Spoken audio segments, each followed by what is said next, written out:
ನಮಸ್ಕಾರ. ಆಗಸ್ಟ್ 10, 2007 ವಿಕ್ರಾಂತ ಕರ್ನಾಟಕ ವಾರಪತ್ರಿಕೆಯಲ್ಲಿ ನನ್ನ ಲೇಖನದ ಶೀರ್ಷಿಕೆ ಎಂಥವರಿಂದ ಆಳಲ್ಪಡುತ್ತಿದ್ದೇವೆ. ನೂರಾರು ಜನ ಶಾಸಕರು ಕುಳಿತು ಕೇಳುತ್ತಿದ್ದಾರೆ. 10 ಜನ ವಿರೋಧ ಪಕ್ಷದ ಶಾಸಕರು ಎದ್ದು ನಿಂತು ಗಲಭೆ ಮಾಡುತ್ತಿದ್ದಾರೆ. ಚರ್ಚೆಗೆ ಉತ್ತರ ಕೊಡಲು ಎದ್ದು ನಿಂತ ಮುಖ್ಯಮಂತ್ರಿ ಬಲಗೈಯಲ್ಲಿ ಒಂದು ಕಾಗದ ಪತ್ರವನ್ನು ಹಿಡಿದು ಎಡಗೈಯನ್ನು ಬೀಡು ಬೀಸಾಗಿ ಎಸೆಯುತ್ತಾ ಎಡಗೈ ತೋರು ಬೆರಳು ತೋರಿಸುತ್ತಾ ತಮ್ಮ 1 ನಿಮಿಷದ ಅಮೋಘ ಸಂಭಾಷಣೆಯನ್ನು ಎದುರು ಪಾರ್ಟಿಯವರ ಅಡೆತಡೆಗಳ ಮಧ್ಯೆ ಹೀಗೆ ಒಪ್ಪಿಸುತ್ತಾರೆ. ಈಗ ನಾನು ಮಾತಾಡ್ತಿರೋದು ಬರೀ ಪೀಠಿಕೆ ಮಾತ್ರ, ಪ್ರಿಯಾಂಬಲ್ ಮಾತ್ರ. ಬಹಳ ಇದೆ ಮಾತಾಡೋದಿಕ್ಕೆ. ನಾನು ಮಾತನಾಡುವುದನ್ನು ಪೂರ್ತಿ ಮಾಡಿದ ಮೇಲೆ, ಚಂದ್ರಬಾಬು, ಅಸಲಿಗೆ ನಿಮ್ಮ ತಾಯಿ ಹೊಟ್ಟೆಯಲ್ಲಿ ಅನಗತ್ಯವಾಗಿ ಹುಟ್ಟಿದ್ನೇನೋ, ಈ ಲೋಕಕ್ಕೆ ಬರದೇ ಇದ್ದಿದ್ರೆ ಚೆನ್ನಾಗಿತ್ತೇನೋ ಅಂತ ಅಂದ್ಕೊಳ್ತೀಯಾ ನೀನು? ಏನಯ್ಯ ನೀನು ಮಾತಾಡೋದು? ಇದು ಕೇಳೋ ತೊಳೆದಾಕ್ಬಿಡ್ತೀನಿ. ತೊಳೆದಾಕ್ಬಿಡ್ತೀನಿ ನಿನ್ನ. ನಿಮ್ಮ ತಾಯಿ ಹೊಟ್ಟೆಯಲ್ಲಿ ಹುಟ್ಟದೆ ಹೋಗಿದ್ರೆ ಚೆನ್ನಾಗಿತ್ತು ಅಂತ ಅಂದ್ಕೊಳ್ತೀಯಾ ನೀನು? ನಿಮ್ಗೆ ಈಗಾಗಲೇ ಗೊತ್ತಾಗಿರಬಹುದು, ಇದು ಆಂಧ್ರ ಪ್ರದೇಶದ ಮುಖ್ಯಮಂತ್ರಿ ರಾಜಶೇಖರ ರೆಡ್ಡಿ ಅವರ ವಾಚ ಎಂದು. ವಿರೋಧ ಪಕ್ಷದವರು ನೀಚ ಆರೋಪಗಳನ್ನು ಮಾಡಿದಾಗ ನಾವು ಪ್ರಜೆಗಳಿಗಾದರೂ ನಮ್ಮ ನೀತಿ ನಿಜಾಯಿತಿ ಹೇಳಿಕೊಳ್ಳುವ ಅಗತ್ಯ ಇದೆಯೋ ಇಲ್ಲವೋ ಎಂದು ಕೇಳುತ್ತಾ, ಆ ಅಗತ್ಯವನ್ನು ಪೂರ್ತಿ ಮಾಡುವುದಕ್ಕೋಸ್ಕರ ಜುಲೈ 23ರಂದು ಆಂಧ್ರದ ವಿಧಾನಸಭೆಯಲ್ಲಿ ಅಲ್ಲಿನ ಮುಖ್ಯಮಂತ್ರಿ ತಮ್ಮ ನೀತಿ ನಿಜಾಯಿತಿ ನಿರೂಪಿಸಿಕೊಂಡ ರೀತಿ ಈ ಮೇಲಿನದು. ಸದನದಲ್ಲಿ ಮಾಡಿದ ಭಾಷಣಕ್ಕೆ ಎಲ್ಲಿಯೂ ಬಹುವಚನವೇ ಇಲ್ಲ. ಇವೆಲ್ಲ ಆಗಿದ್ದು ಕರ್ನಾಟಕದ ಬಿಜೆಪಿ ಎಂಎಲ್ಸಿ ಜನಾರ್ದನ ರೆಡ್ಡಿ ಅವರ ಓಬಳಾಪುರಂ ಗಣಿಗೆ ಸಂಬಂಧಿಸಿದ ವಿವಾದದಿಂದಾಗಿ. ಓಬಳಾಪುರಂ ಗಣಿ ವಿಚಾರದಲ್ಲಿ ಮತ್ತು ಜನಾರ್ದನ ರೆಡ್ಡಿ ಅವರು ಆಂಧ್ರದಲ್ಲಿ ನಿರ್ಮಿಸಲಿರುವ ಬ್ರಹ್ಮಣಿ ಸ್ಟೀಲ್ಸ್ ಲಿಮಿಟೆಡ್ ಕಂಪನಿಗೆ ಜಮೀನು ನೀಡುವಲ್ಲಿ ಅವ್ಯವಹಾರಗಳು ನಡೆದಿವೆ ಎಂದು ಆಂಧ್ರದ ವಿರೋಧ ಪಕ್ಷದವರು ಆರೋಪಗಳನ್ನು ಮಾಡುತ್ತಿದ್ದಾರೆ. ಅವರ ಪ್ರಕಾರ ಜನಾರ್ದನ ರೆಡ್ಡಿ ಅವರ ಸ್ಟೀಲ್ ಫ್ಯಾಕ್ಟರಿ ಅಲ್ಲಿನ ಮುಖ್ಯಮಂತ್ರಿಯ ಬೇನಾಮಿ ಉದ್ದಿಮೆ. ಆಂಧ್ರದ ಮುಖ್ಯಮಂತ್ರಿಯನ್ನು ಹೀಗೆ ವಿಧಾನಸಭೆಯಲ್ಲಿ ಮಾಜಿ ಮುಖ್ಯಮಂತ್ರಿಯನ್ನು ತೊಳೆದ ಮಾರನೆಯ ದಿನ ಚಂದ್ರಬಾಬು ನಾಯ್ಡುನ ತೆಲುಗುದೇಶಂ ಪಕ್ಷದ ವಿದ್ಯಾರ್ಥಿ ಘಟಕ ಕರ್ನಾಟಕದ ಎಂಎಲ್ಸಿ ಜನಾರ್ದನ ರೆಡ್ಡಿಯ ಹೈದರಾಬಾದ್ ಮನೆ ಮುಂದೆ ಪ್ರತಿಭಟನೆ ಹಮ್ಮಿಕೊಳ್ಳುತ್ತಾರೆ.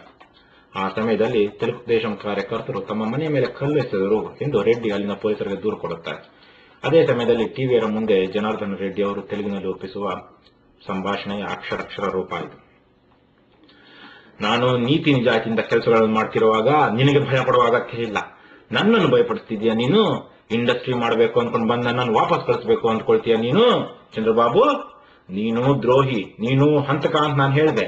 ನಿನ್ನಲ್ಲಿ ಸ್ವಲ್ಪವಾದರೂ ನೀತಿ ನಿಜಾಯಿತಿ ಇದ್ರೆ ನೀನು ನಿರಪರಾಧಿ ಅಂತ ಸಾಬೀತುಪಡಿಸ್ಕೊಳ್ಬೇಕು. ನಾಚಿಕೆ ಇಲ್ದಿರ ಇವತ್ತು ಹೈದರಾಬಾದ್ನಲ್ಲಿ ನನ್ನ ಮನೆ ಮೇಲೆ ಕಲ್ಲು ಹೊಡಿಸ್ತಿದೀಯ ಅಂದ್ರೆ ನಾನು ನಿಜವಾಗ್ಲೂ ಹೇಳ್ತಿದ್ದೀನಿ ಚಂದ್ರಬಾಬು, ನೀನು ಈ ರಾಜ್ಯದ ಕೋಜ ನಂಬರ್ 1 ಅಂತ ನಾನು ಹೇಳ್ತಿದ್ದೀನಿ. ರಾಜ್ಯದ ಜನರೆಲ್ಲರೂ ನಿನಗೆ ಮತಿಭ್ರಮಣೆ ಆಗಿದೆ ಅಂತ ಅಂದ್ಕೊಳ್ತಿದ್ದಾರೆ. ನಿಜವಾಗ್ಲೂ ಹೇಳ್ತಿದ್ದೀನಿ, ನಿನ್ನ ರಾಜ್ಯದ ಪ್ರಜೆಗಳೆಲ್ಲರೂ ಕಲ್ಲಲ್ಲಿ ಹೊಡೆದು ನಿನ್ನ ತೆಲುಗುದೇಶಂ ಪಕ್ಷವನ್ನ ಮತ್ತು ನಿನ್ನನ್ನು ಸರ್ವನಾಶ ಮಾಡಿ ನಿನ್ನನ್ನು ಹಾಳು ಮಾಡೋ ತನಕ ಬಿಡೋದಿಲ್ಲ. ಇವತ್ತು ತಮಾಷೆ ಮಾಡ್ತಿದೀಯ ನೀನು? ನನ್ನ ಮನೆ ಮೇಲೆ ಕಲ್ಲೊಡಿಸ್ತೀಯಾ? ದಾಳಿ ಮಾಡ್ತೀಯಾ?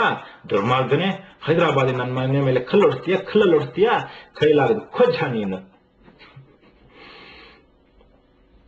ಇದೇನು ಸಿನಿಮಾನ? ನಾಟಕವೇ? ಇವರೇನು ಪೌರಾಣಿಕ ನಾಟಕದ ಪಾತ್ರಧಾರಿಗಳು, ಜನಸೇವಕರು, ರಾಜಕಾರಣಿಗಳು, ಉದ್ದಿಮೆದಾರರು, ಪಾಳೆಗಾರರು? ಇವರು ಮೊದಲು ಉದ್ದಿಮೆದಾರರು ಅಥವಾ ಜನಸೇವಕರು? ಮೊದಲು ಜನಸೇವಕರು, ನಂತರ ಉದ್ದಿಮೆದಾರರು. ರಾಜಕಾರಣಕ್ಕೆ ಬಂದು ಉದ್ದಿಮೆದಾರರಾದರು ಅಥವಾ ತಮ್ಮ ಉದ್ದಿಮೆಗಳ ಹಿತ ರಕ್ಷಿಸಿಕೊಳ್ಳಲು ರಾಜಕಾರಣಕ್ಕೆ ಇಳಿದರು. ಜನ ವೋಟ್ ನೀಡುವ ಮುಂಚೆ ಏನನ್ನು ಯೋಚಿಸುತ್ತಾರೆ? ನಮ್ಮ ಪ್ರತಿನಿಧಿಗಳಲ್ಲಿ ಹಣವಂತರೇ, ಶ್ರೀಮಂತರೇ ಯಾಕೆ ಬಹಳ ಜನ ಇದ್ದಾರೆ? ಕಾನೂನು ರಚಿಸಬೇಕಾದವರು, ತಿದ್ದಬೇಕಾದವರು ಮಾಡ್ತಿರೋ ಕೆಲಸಗಳೇನು?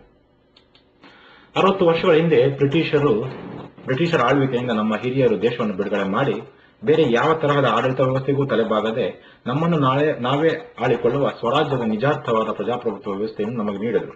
ಆದರೆ ಇವತ್ತೇನಾಗಿದೆ? ಪಕ್ಕದ ಆಂಧ್ರದ ಮಾತುಗಾರಿಕೆ ನೋಡಿ. ಅಲ್ಲಿ ಈ ಮಾತುಗಾರಿಕೆಗೆ ಮೊದಲ ಮೂಲ ಕಾರಣ ಹಣ ಮತ್ತು ಅಧಿಕಾರದ ಮದ. ಅದೇ ಮದ ಕರ್ನಾಟಕವನ್ನೂ ಆವರಿಸಿಕೊಳ್ಳುತ್ತಿದೆ.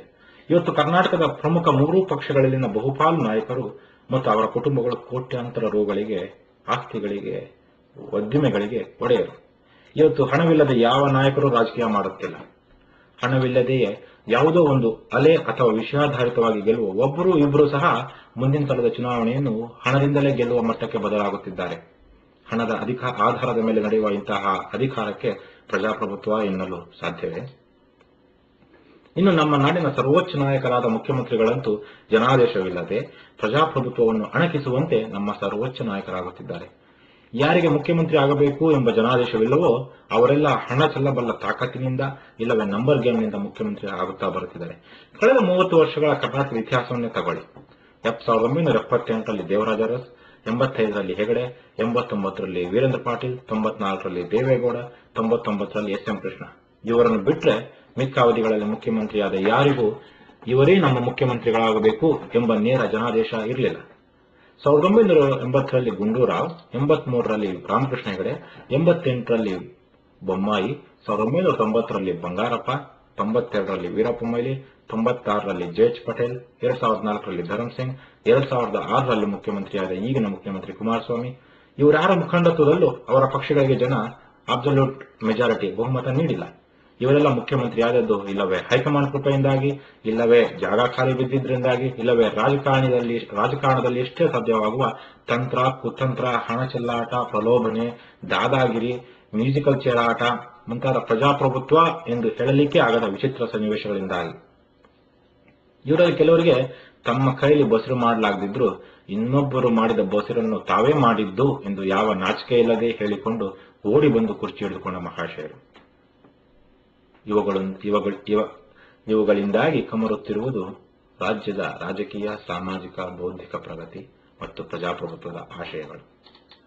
ದೇಶ ಸ್ವತಂತ್ರಗೊಂಡಾಗ ನಮ್ಮ ಹಿರಿಯರು ರಾಷ್ಟ್ರದ ಪ್ರಜೆಗಳಿಗೆ ಕೊಟ್ಟ ಅಧಿಕಾರ ಇವತ್ತು ನಮ್ಮ ದೇಶದ ಮತ್ತು ನಮ್ಮ ರಾಜ್ಯದ ಬಹುಪಾಲು ಕಡೆಗಳಲ್ಲಿ ಹಣವಂತರ, ಶೋಷಕರ, ಜನರ ಸಂವೇದನೆಗಳನ್ನು ತಮ್ಮ ಸ್ವಾರ್ಥಕ್ಕೆ ಬಳಸಿಕೊಳ್ಳುವವರ ಕೈಗೆ ಹೋಗಿಬಿಟ್ಟಿದೆ. ಈಗ ಸ್ವಾತಂತ್ರ್ಯದ 60 ವರ್ಷಗಳ ನಂತರ ಹೊಸ ಸ್ವರಾಜ್ಯದ ಬಗ್ಗೆ ಜನ ಯೋಚಿಸಬೇಕಾಗಿದೆ. People got to take back their state and the country. ಅದಕ್ಕೆ ಮಾಡಬೇಕಾಗಿರೋದು ಇಷ್ಟೇ. ಅಧಿಕಾರವನ್ನು ಕೇವಲ ಹಣ ಚೆಲ್ಲಬಲ್ಲ ತಾಕತ್ತಿರುವವರ ಕೈ ಕೊಡದೆ ತಮ್ಮಲ್ಲಿಯ ನೇರವಂತಿಕೆಯ, ಸಮಾಜ ಸೇವಾ ಗುಣದ, ಸ್ವಾಭಿಮಾನಿ ಜನರ ಕೈಗೆ ನೀಡುವ ಕೆಲಸ.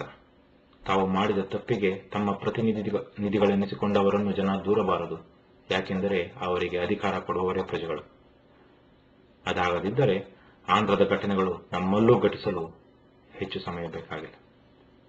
ನಮಸ್ಕಾರ. Have A nice day.